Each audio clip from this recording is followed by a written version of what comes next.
Si tous les volcans de la Terre entraient soudainement en éruption simultanément, environ 1500 formations volcaniques exploseraient en même temps. En temps normal, seuls 10 à 20 volcans sont actifs chaque jour. Mais que se passerait-il si tous se réveillaient à la fois? Les géologues estiment que ce ne serait pas joli, même si seuls les volcans terrestres entraient en éruption. Cela déclencherait une réaction en chaîne bien plus dévastatrice que tout ce que nous avons connu. Les deux principaux problèmes seraient les cendres et les gaz volcaniques.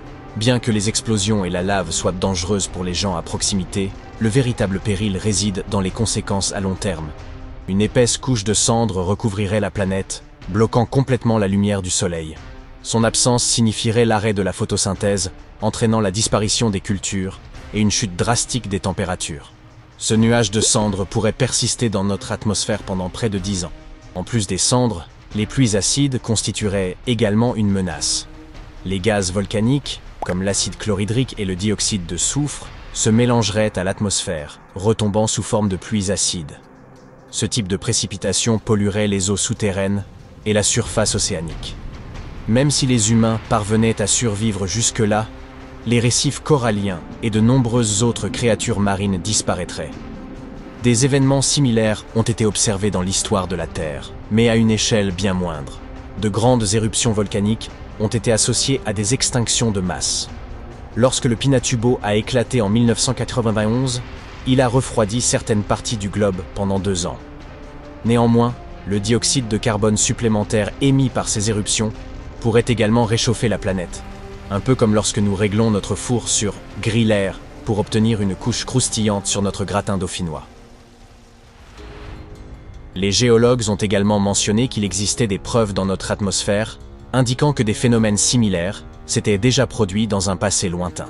Durant la période du Crétacé, les niveaux de dioxyde de carbone étaient bien plus élevés qu'aujourd'hui, rendant la vie marine difficile.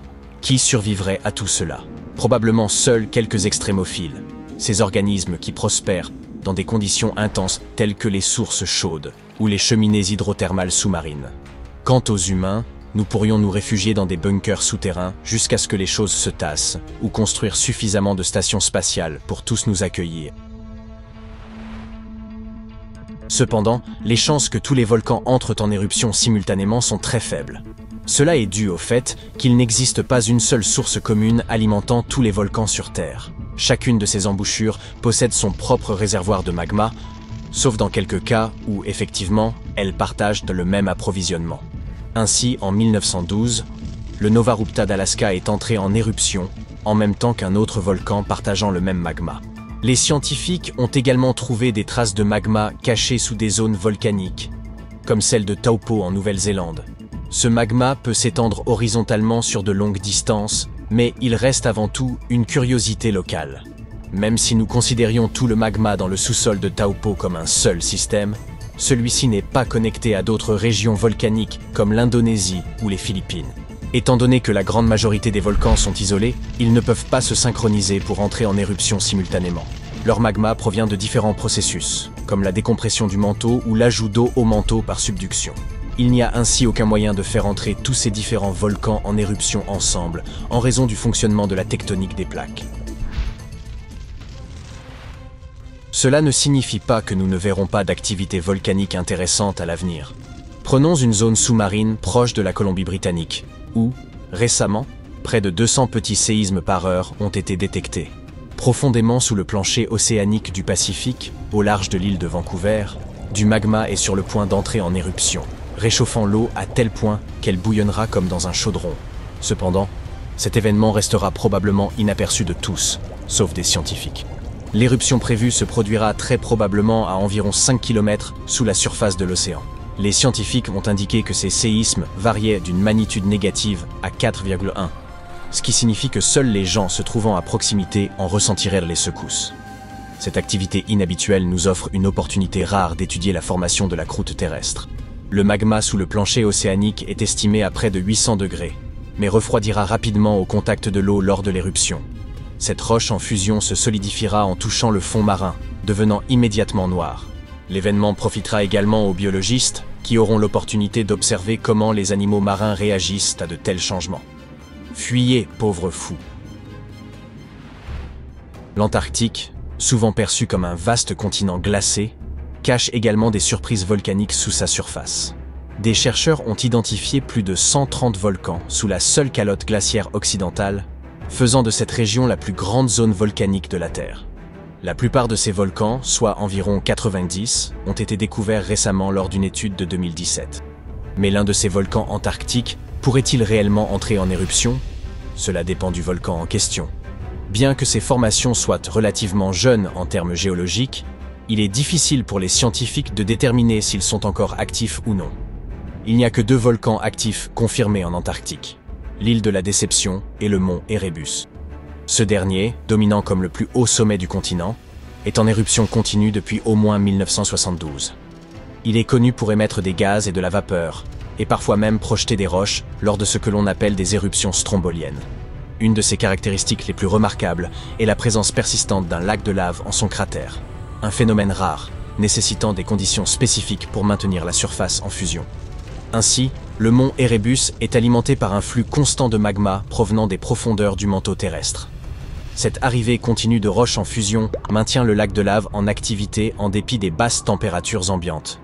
Quoique se trouvant en Antarctique, les températures dans la région sommitale de l'Erebus restent relativement douces grâce à la chaleur dégagée par l'activité volcanique, empêchant ainsi le lac de lave de se solidifier. L'île de la Déception, un autre volcan actif d'Antarctique, a connu sa dernière éruption dans les années 70. Bien qu'aucune éruption imminente ne soit prévue à l'heure actuelle, elle est surveillée de près pour toute activité préoccupante. En plus de ces 2 volcans actifs, l'Antarctique est parsemé de fumerolles, des ouvertures dans la croûte terrestre qui libèrent des gaz et des vapeurs.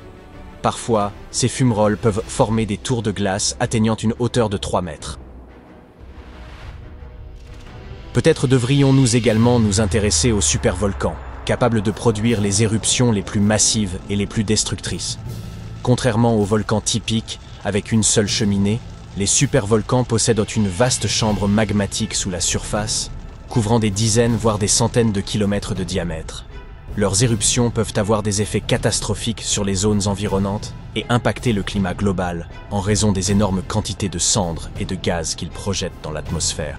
Un des supervolcans les plus célèbres est celui de Yellowstone, que certains craignent de voir se réveiller. Il a la capacité de déclencher une éruption colossale, projetant plus de 1000 km3 de cendres et de roches. Bien que nous aimerions être en mesure de prévoir son comportement, les volcans ne suivent pas de calendrier. Au contraire, les éruptions surviennent simplement lorsque suffisamment de magma s'accumule sous la surface et que la pression est suffisante pour le faire remonter. Or, actuellement, ces conditions ne semblent pas réunies à Yellowstone. Bien que certains volcans suivent un modèle cyclique, cela ne signifie pas pour autant que Yellowstone soit en retard. En réalité, le volcan n'a connu que 3 grandes éruptions au cours des 2 100 000 dernières années. Il est également important de noter que le terme de supervolcan se réfère à la taille de la formation plutôt qu'à sa complexité. La surveillance de Yellowstone est exhaustive et inclut le suivi de la sismicité, de la déformation du sol, des émissions thermiques, des gaz, de la chimie de l'eau et des changements de surface. Les signes avant-coureurs d'une éruption incluraient des milliers de séismes sur une courte période, des déformations significatives du sol et des émissions de gaz inhabituelles. Même si Yellowstone semble stable pour le moment, une éruption majeure aurait des conséquences désastreuses. La dispersion des cendres pourrait couvrir un rayon de 800 km, dévastant potentiellement l'agriculture du Midwest et obstruant les voies navigables. Les émissions de cendres et de gaz dans la stratosphère pourraient induire des changements climatiques globaux et refroidir la planète pendant plusieurs années. Mais bien que des recherches aient révélé davantage de roches en fusion sous Yellowstone que prévu, cela ne se traduit pas nécessairement par un danger imminent.